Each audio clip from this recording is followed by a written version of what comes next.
वो हटेंगे, इसलिए जो है योगी जी को बनाया जाए तो बेहतर है।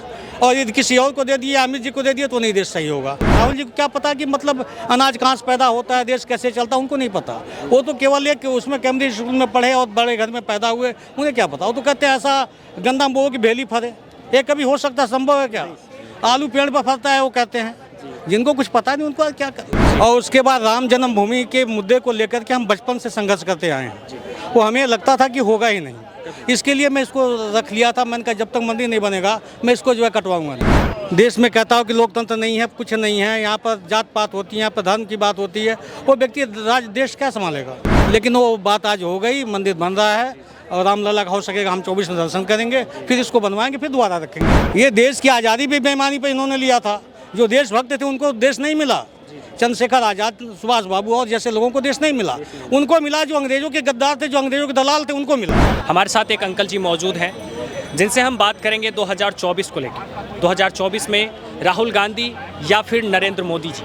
जी हाँ, तो अंकल जी आप अपना नाम बताएंगे जरा। हरीशचंद्र यादव। अनिशचंद्र यादव जी। अंकल जी हरीशचंद्र। हाँ जी जी। 2024 में आप किनको देखना चाहते हैं? मोदी जी को देखना चाहते हैं। मोदी जी को देखना चाहते हैं, लेकिन वजह बताएंगे आखिर क्यों 2024 में मोदी जी को ही देखना चाहते हैं? इसलिए कि राष्ट्र मजबूत है, जब राष्ट्र है तो हम हैं। अच्छा। ये राष्ट्र नहीं है तो कुछ नहीं है। अच्छा। और जो जाके विदेश में देश का जो है बुराई करता हो, देश में कहता हो कि लोकतंत्र नहीं है, कुछ नहीं है, यहाँ पर जात पात होती है, यहाँ पर धर्म की बात होती है, वो व्यक्ति देश क्या संभालेगा। इसलिए हम उसको नहीं स्वीकार करते, किसी को विपक्ष में नहीं स्वीकार करेंगे, केवल मोदी या योगी। मोदी या योगी बस। हाँ, बस। मोदी और योगी के सिवाय और तीसरा कोई विकल्प है नहीं भारत में। कोई विकल्प नहीं है। मतलब इतने विश्वास के साथ आप कैसे कह सकते हैं? इतने विश्वास के साथ पूरी जनता कह रही है, पूरी भारत की जनता कह रही है, इस बार भगवान ने चाहा तो 350 प्लस करेंगे। अच्छा जी, 350 प्लस। हाँ। बिल्कुल बिल्कुल। तो इस बार मोदी जी को लाएंगे ही 2024? बिल्कुल जी, बिल्कुल बिल्कुल। फिर से तो आप अगर जिस तरह से जिस विश्वास के साथ आप कह रहे हैं कि 2024 में हम मोदी जी को लाएंगे, तो कुछ ऐसे 2-4 काम मोदी जी के जो आप हमें गिनवाएंगे? देखो जी, धारा 370 था, उसको हटाना बहुत जरूरी था। धारा 370 जी। और उसके बाद राम जन्मभूमि के मुद्दे को लेकर के हम बचपन से संघर्ष करते आए हैं। वो हमें लगता था कि होगा ही नहीं, इसके लिए मैं इसको रख लिया था। मैंने कहा जब तक मंदिर नहीं बनेगा मैं इसको जो है कटवाऊंगा नहीं। आपने अपना चुटिया रख लिया, जब हाँ, मंदिर बनेगी नहीं तब तक कटवाऊंगा। लेकिन मेरे दिल में था कि बनेगा नहीं, ऐसे हम मर जाएंगे। लेकिन वो बात आज हो गई, मंदिर बन रहा है और रामलला का हो सकेगा, हम 24 में दर्शन करेंगे, फिर इसको बनवाएंगे, फिर दोबारा रखेंगे। चलिए जी अंकल जी, बहुत बहुत बढ़िया। तो आप इस इंतजार में थे कि 2024 में फिर से एक बार मोदी जी आएंगे और राम मंदिर बनेगा और तभी हम अपनी ये बिल्कुल बिल्कुल जी, बिल्कुल जी।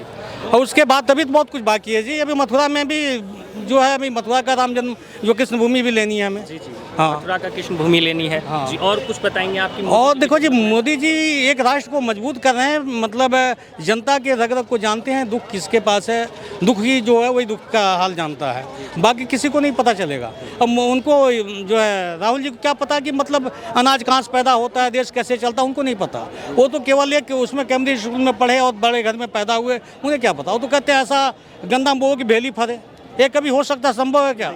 आलू पेड़ पर फलता है वो कहते हैं, जिनको कुछ पता नहीं उनको क्या करें। जी जी जी, बिल्कुल। लेकिन वहाँ पे वो पूरे दावे के साथ कह सकते हैं कि तुम 2024 में हमें जिता दो, हम तुम्हें पूरी बहुमत के साथ और ज़मीनी स्तर पे हम काम करेंगे। कभी नहीं करेंगे। 70 साल में नहीं किया तो आगे क्या करेंगे ये?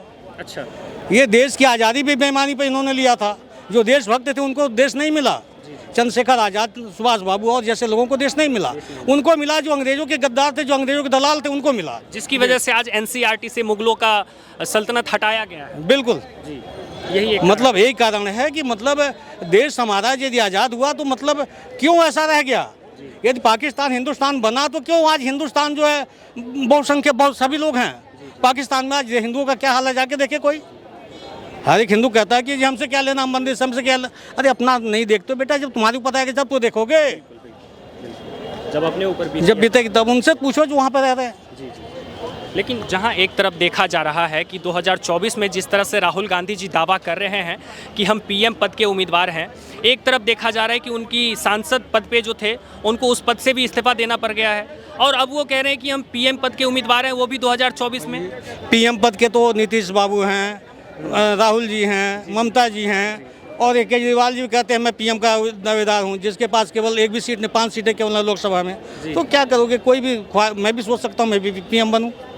तो इच्छा किसी की नहीं, कोई ये ख्वाबी सपने सब अब बूंद रहे हैं। बस सपना है, बस सपना है। मतलब पूरा नहीं होने वाला है। जब तक मोदी हैं, योगी हैं, तब तक नहीं होगा। अभी मोदी जी हैं, 27 में योगी जी प्रधानमंत्री बनेंगे। अच्छा, मतलब 25 में मोदी जी और 27 में मोदी जी ने इसलिए किए, मतलब 27 में हटेंगे कि उन्होंने 75 साल जो लागू किया है, तो पार्टी के यदि सदस्यों पर लागू है तो उनके ऊपर भी लागू होता है। वो हटेंगे, इसलिए जो है योगी जी को बनाया जाए तो बेहतर है। और यदि किसी और को दे दिए, अमित जी को दे दिए, तो नहीं देश सही होगा। योगी जी को ही देना है, क्योंकि ये शासक है जो डंडे वाला होना चाहिए, कि जो कि सबको दबा सके। मतलब यूपी में क्या बुरा हाल था, आज यूपी बहुत अच्छा खुशहाल है। लेकिन यूपी में तो कहा जा रहा है कि बुलडोजर की सरकार, किसी पे बुलडोजर चलाई जाती। आज मैं गलत हूँ तो बुलडोजर चलाने में क्या बुराई है? हिंदू गलत उसको भी चलाओ, क्या बुराई है?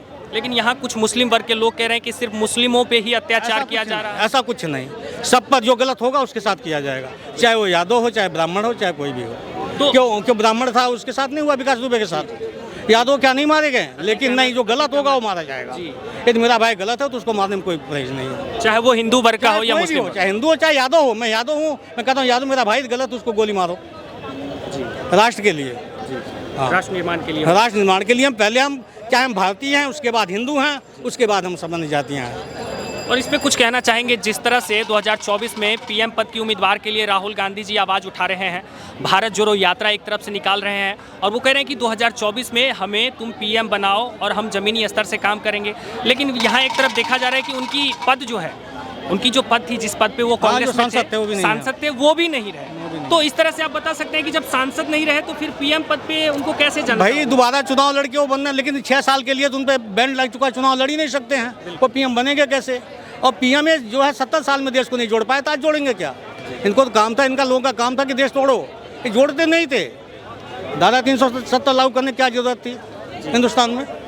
नेहरू से पूछो, या नेहरू जी नहीं हैं, उनसे पूछा जाए कि भाई क्या जरूरत थी। पटेल प्रधानमंत्री बने होते तो कुछ और होता, लेकिन आज क्या करें, दुर्भाग्य इस देश का कि 70 साल से इनको हम ढोते रहे हैं, जात पात में लड़ते रहे। हाँ, तो फिर लेकिन जिस तरह से आप देख रहे हैं 24 में, जिस तरह से कह रहे हैं कि कुछ लोगों का कहना है कि राहुल गांधी आएंगे, मोदी भगाओ, देश बचाओ, महंगाई की मार, मोदी सरकार, तो इस देश में भ्रष्टाचार, महंगाई कोई मुद्दा है ही नहीं। कोई भी सरकार आ रही है चलेगा, बिना इसका कोई काम नहीं चलने वाला है। ना कोई महंगाई रोक सकता है, ना कोई जो है भ्रष्टाचार रोक सकता है। ये रहेगा, क्योंकि रग रग में है। क्या मैं नहीं भ्रष्टाचारी हूँ? मुझे पद मिले, मैं भी भ्रष्टाचारी हूँ, आप भी हो, सब हो।